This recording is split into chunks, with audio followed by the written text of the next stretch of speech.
Why did you come to Japan? Okay, well, first of all, this is going to take about 4 hours to explain, but Okay. As a child, Sure. my grandfather often spoke about Japan. Why? Well, because during the war, Australia and Japan were enemies. Yeah. And Australia fought against Japan during the war.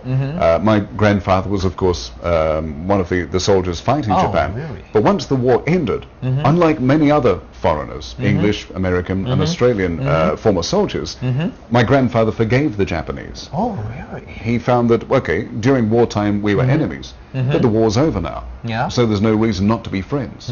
And during the early 70s, he came and stayed in Japan for about a month.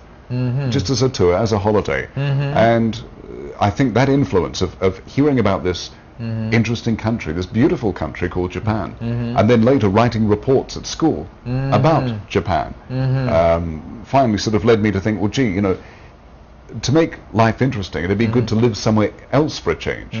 And so when I was about 15 or so, I applied to become a Rotary exchange student.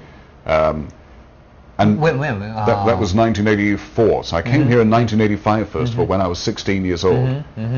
And the reason I came to Japan was because it is so different. I mean, everything is different. The food, and as I said, the religions, the language, the challenge of being able to live and survive in Japan was great. And so that's why I came to Japan.